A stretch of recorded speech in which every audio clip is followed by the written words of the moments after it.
Good morning বন্ধুরা, welcome back to my channel. আশা করছি সবাই ভালো আছো, সুস্থ আছো। তো এখন বাজে ওই ঘড়ির কাঁটায় 4:30। এখন থেকে তোমাদেরকে সাথে নিয়ে আজকের ব্লগটা শুরু করছি। আশা করছি ব্লগটা তোমাদের ভালো লাগবে। এই যে তো যেখানে যা তালা দেওয়া ছিল সব খুলে নিচ্ছি, নিয়ে তারপরে এখন এই যে ব্রাশ করব। আর প্রতিদিনই তোমাদের বলি যে লেট করে ঘুম থেকে উঠি। আসলে কি বলো তো, হাতের কাজটা থাকলে তবু একটু তাড়াতাড়ি ওঠার চেষ্টা করি।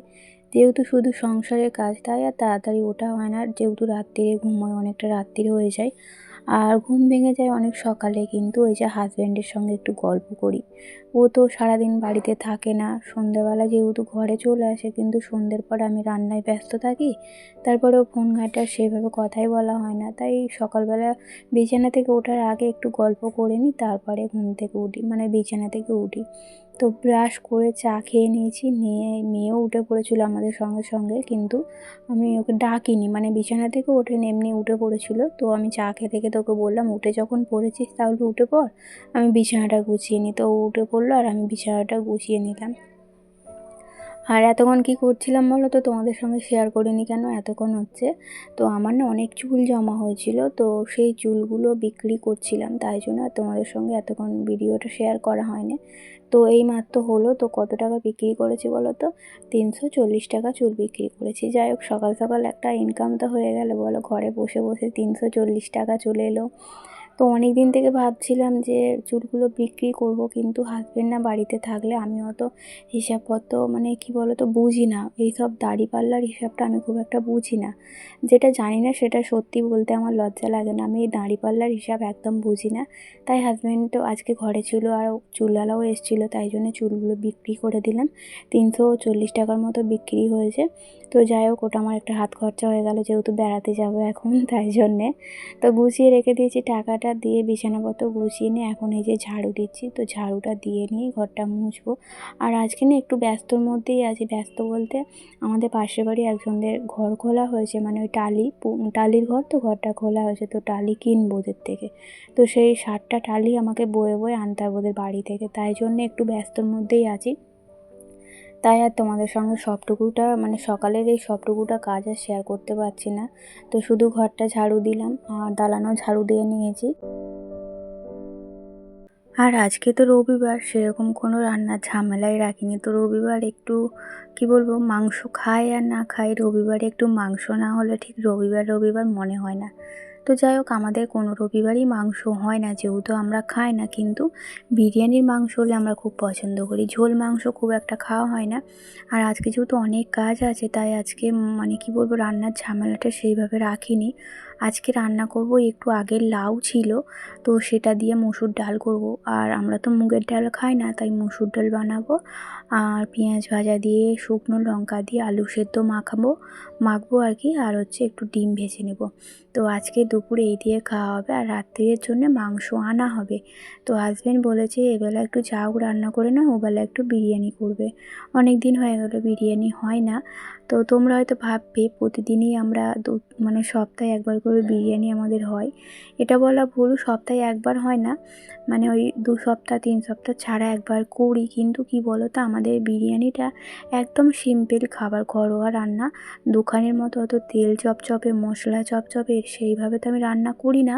এমনি সিম্পল সাদামাটা মাংসর যেরকম ঝোল রান্না হয়, সেইভাবেই মাংসটা কষে আর ওই চালের মধ্যে দিয়ে দিই। তো আমাদের রান্নাটা সিম্পল, খেয়ে সেরকম কোনো শরীরও খারাপ হয় না, তাই মাঝে মধ্যেই করা হয়। আর মেয়ের কালকে কি বলবো, পেটটা একটু গরম হয়েছিল, তাই ওর জন্য পেট ঠান্ডা করার জন্য একটু ডাবের জল এনেছে। তো ডাবের জলটা ওকে একটু মানে কেটে দিলাম, ও খাবে। টিফিন আমাদের হয়ে গেছে। কালকে রাত্রে ওই করেছিলাম পেটাই পরোটা করেছিলাম, আর নিরামিষ ঘুগনি করেছিলাম। তো ওরই একটু ছিল, সেটা দিয়ে আজকে সবাই একটা একটা করে টিফিনে পরোটা করে খেয়ে নিয়েছিলাম। আর ঘুগনি তো ছিলই একটু, ওই দিয়ে আমাদের সকালের টিফিনটা হয়ে গেছে। আর এখন দেখো, ফেরিওয়ালা এসেছিলো, তো 2টো কৌটো কিনলাম। এই কৌটোগুলো কি করবো বলো তো, আমার না আদা রসুন রাখার মানে কৌটো নেই। কৌটো আছে কিন্তু কৌটোর ঢাকা নেই। আর ফ্রিজের মধ্যে না বাজে দুর্গন্ধ ছাড়ে আদা রসুন রাখলে, তাই এই কৌটোর মধ্যে রাখলে অতটাও মানে গন্ধ বাইরে বেরোবে না, তাই এই কৌটোগুলো কিনলাম। তো প্রথমে একটা কিনেছিলাম কিনলাম, আবার ভাবলাম না নিরামিষের দিনকে তো আমার অসুবিধা হবে, তাই দুটো কিনলাম। একটাই আদা রাখবো, একটা রসুন রাখবো। সারা সপ্তাহের আদা রসুন যেহেতু আমি একবারে পেস্ট করে নিই, তাই আর কি কৌটোগুলো আরও কেনা। তো যাই হোক, এখন এই বাসনপত্রগুলো সব উপর করে নিচ্ছি। আমাদের কিন্তু খাওয়া দাওয়া সব হয়ে গেছে। এখন ওই বিকেলবেলা দেখো, সকালে চুল বিক্রি করেছিলাম 340 টাকার, এখন এই যে চুলগুলো কাটলাম। ডগার চুলটা একদম নষ্ট হয়ে গেছিলো, বাজে হয়ে গেছিলো, তাই জন্য চুলটা কাটতে বাধ্য হলাম। আমার কিন্তু চুল কাটতে একদম ভালো লাগে না, খুব কষ্ট হয়। এতটা চুল আমি কেটে ফেলেছি, তো আরও একটু বাদ দিলে ভালো হতো, কিন্তু আমার মনটা খারাপ হয়ে যাচ্ছে। এতটা করে চুল কেটেছি, তাই আর বেশি কাটলাম না। এতটা করে চুল কেটেছি, আপাতত ঠিকই আছে। তোমরা তো দেখতে পেলে চুলটা সমান হয়ে আছে, বেশ ভালো লাগছে। তো চলো, চুল কাটার পর্ব শেষ করে এখন চলে এসেছি ব্যাগ প্যাকিং করতে। তো যেহেতু বেড়াতে যাব, তো একটু আগে থেকেই ব্যাগটা না গোছালে কি হবে বলো তো, এটা নেব না, এটা নেওয়া হবে না, ওটা নেওয়া হবে না, ওখানে গিয়ে দেখবো এই নিয়ে আসিনি, ওই নিয়ে আসিনি। তাই আজকে যতটুকু পারবো গুছিয়ে রাখবো, মানে আস্তে আস্তে 3 দিন ধরে গোছাবো। আমরা যাব ওই বুধবারে ভোরে যাব, তাই এখনও 2-3 দিন হাতে টাইম আছে, তো আস্তে আস্তে গোছাতে হবে। এখন এই যেগুলো ওখানে গিয়ে পরবো সেগুলোই আর কি গুছিয়ে নিচ্ছি, বাকি এখনও অনেক গোছাতে বাকি আছে। তো আজকে সবে শুরু করেছি, একটা একটা করে যখন যেটা মনে হবে তখন ঢোকাবো। তো বেশি দিনের জন্য যাচ্ছি না, যাবো ওই 2 দিনের জন্য, হয়তো বুধবার গেলে শুক্রবার চলে আসবো। তাও দেখো শীতকাল, শীতের ড্রেস, ফুল হাতা জামা এগুলো তো নিতেই হবে আমাদের, না হলেও আমার মেয়ের জন্য তো নিতেই হবে গুছিয়ে, তাই ওর জন্যই একটু বেশি করে নিচ্ছি। ফুল প্যান্ট, এই প্লাজোগুলো সেদিনকে কিনে এনেছিলাম, তোমাদের দেখিয়েছি কি আমি জানি না। সেদিনকে দুটো আমার হাজব্যান্ডের গেঞ্জি, প্লাজো, আমার গেঞ্জি, এই যে দেখতে পাচ্ছ এই গেঞ্জিটা, এগুলো সব কিনে এনেছিলাম, কিন্তু তোমাদের সঙ্গে মানে শেয়ার করা হয়নি। তো আজকে যখন ব্যাগ প্যাকিং করছি তোমাদের সঙ্গে একটু শেয়ার করে দিচ্ছি। আর আমি ব্যাগ গোছাচ্ছি, আমার মেয়েও কিন্তু আমার সঙ্গে, মানে কি বল, ও খুব আনন্দ পাচ্ছে, যেহেতু ছোটোবেলায় ঘুরতে গিয়েছিল, বড় হওয়ার পর থেকে ওকে কোথাও ঘুরতে নিয়ে যাওয়া হয়নি, তাই ও খুব আনন্দের মধ্যে আছে, আমিও খুব আনন্দের মধ্যে আছি, যেহেতু ঘুরতে যাব বলে কথা। আসলে কি বলো তো, সেই লকডাউনের পর থেকে না কোথাও ঘুরতে যাওয়ার হয় না। তো বিয়ের পর থেকে আমি কোথাও ঘুরতে যাইনি, তাই একটা ঘুরতে যাব সেই আনন্দটা আর কি। যাই হোক, এখন এই যে সন্ধে হব হচ্ছে অনেকটা সময় পর।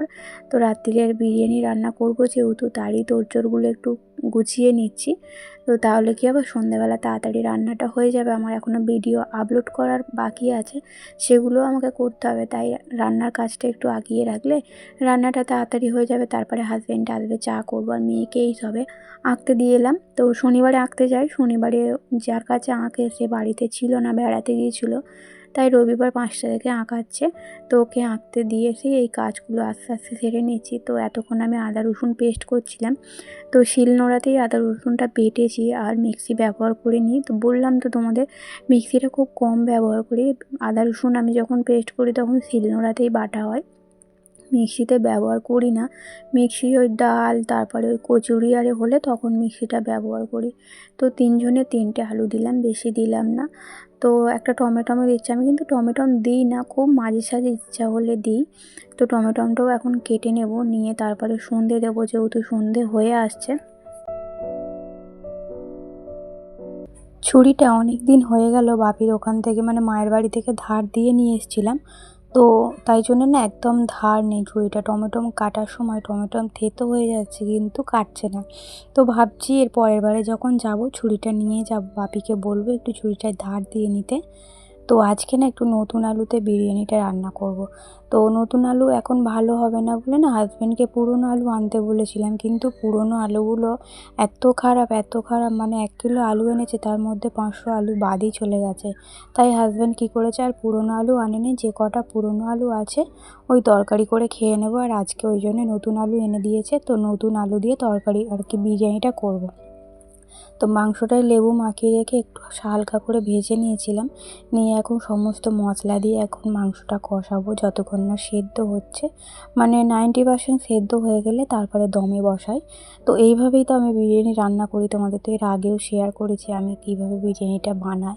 তো এইভাবে বিরিয়ানিটা বানালে আমাদের সবাই পছন্দ করে, শুধু আমার বাড়ি বলবো না, আমার মায়েদের বাড়িতেও সবাই এরকম নর্মাল, মানে একদম ঘরোয়া পদ্ধতিতে বিরিয়ানিটা খেতে সবাই পছন্দ করে। করে।